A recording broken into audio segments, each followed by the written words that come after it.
Page 21, Morning Has Broken. On this page we're covering harmonizing a melody from what they call a lead sheet, or something you might find in a fake book.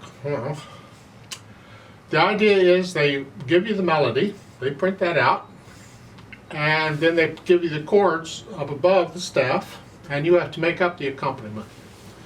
Well, in this book, for the first couple three measures there, they're showing you the bottom staff. Normally you wouldn't get that. You only get one staff where the melody is, and that's it.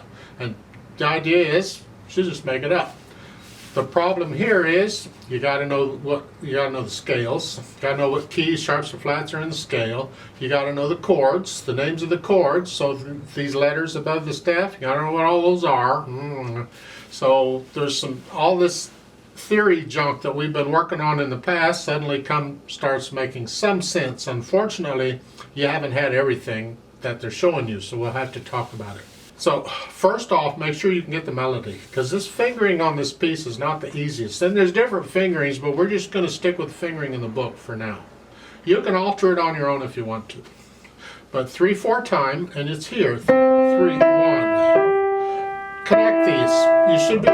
This is something we have to learn to do in piano. If you'll relax, your thumb will reach eventually. It takes a little time. What you can do is just a little tremolo exercise I explained in the arpeggio videos. You just go back and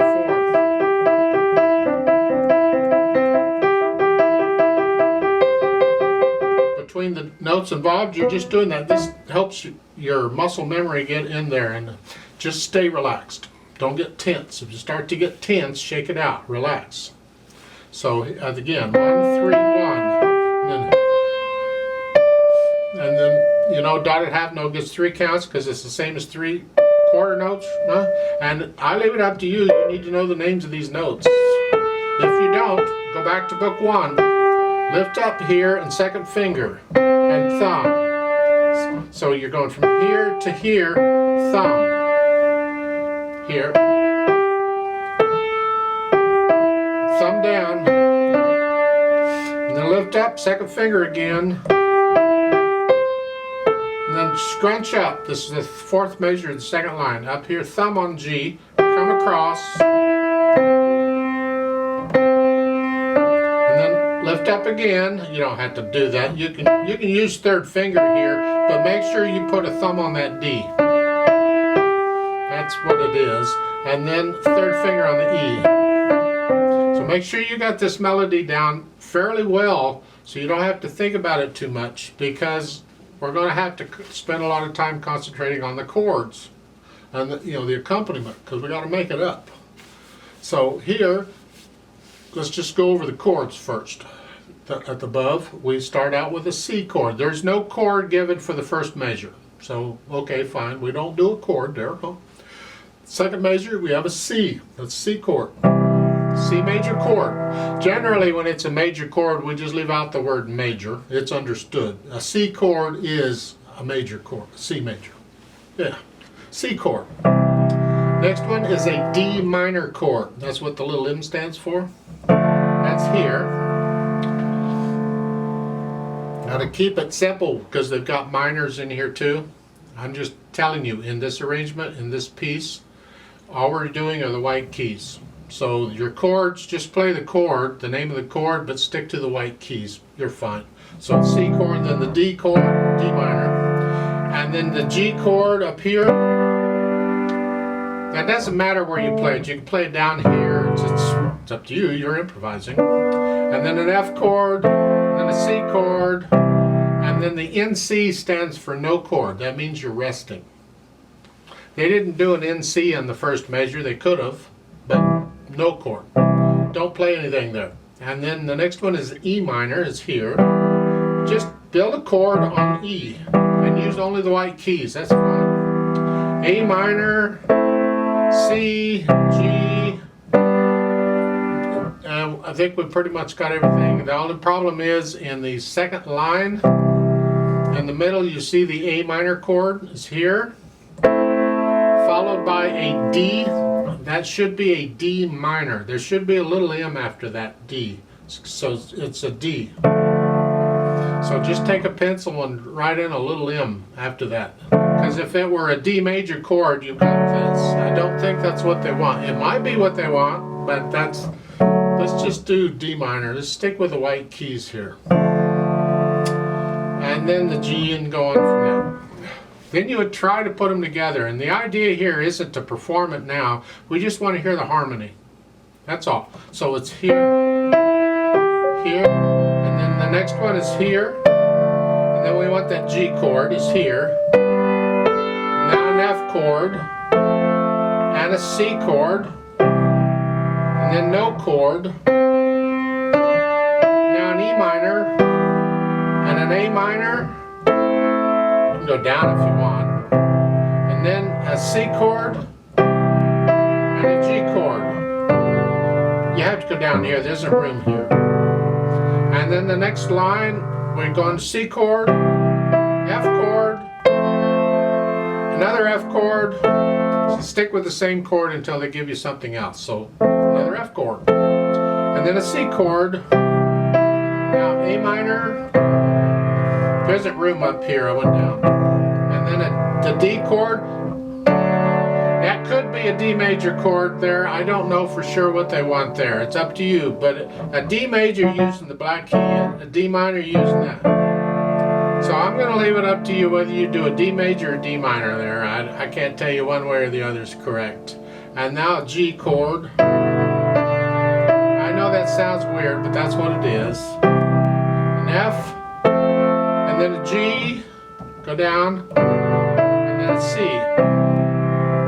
So that's so we can hear the harmony. We didn't try, and there were hesitations and all things that it wasn't quite right. That's fine. We just want to hear the harmony. Now, we can't be moving around. So we will use chord inversions. Remember inversions when we turn chords over? We're using the same note, just not in this arrangement. So like a C chord, I might put the C on top. Or maybe I'll put the G on the bottom.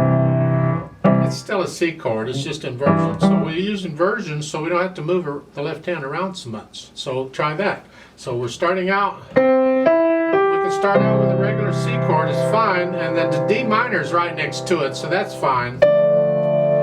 But the G chord, I don't want to go all the way up to here, but if I take a G chord and I put the D on the bottom, I'm here. Well, D minor to here, that works. So the D minor chord was here, so then on G chord I can go here. And then the F chord, I got a choice. I can go up, or I can go here. I can put the C on the bottom. It's my choice, I'm improvising. There's no right or wrong answer, it's just what you want.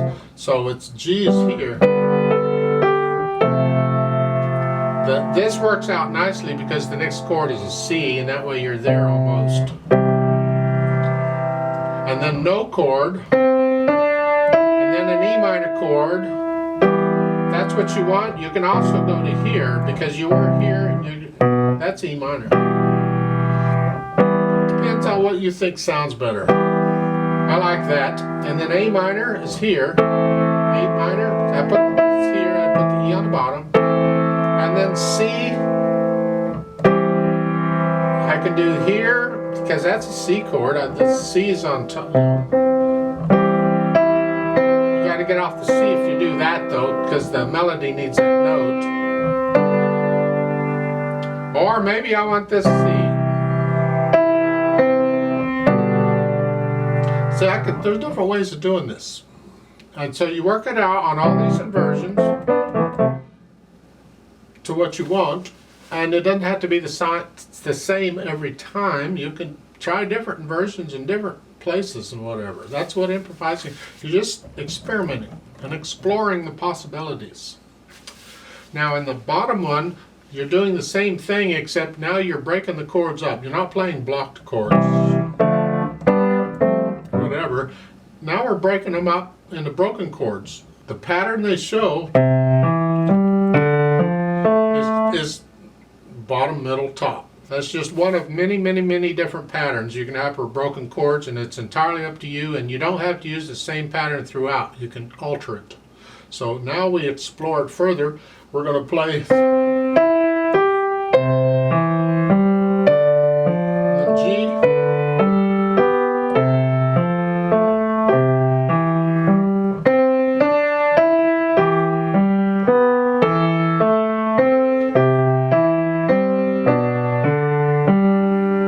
that's the idea. So and there's other patterns you can use. I can do this.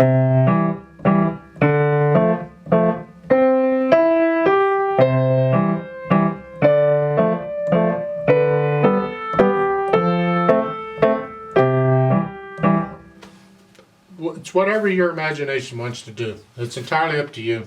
I'm not doing a play with me on this because you have to make it up as you go along. So, but hopefully it gives you some ideas on improvising.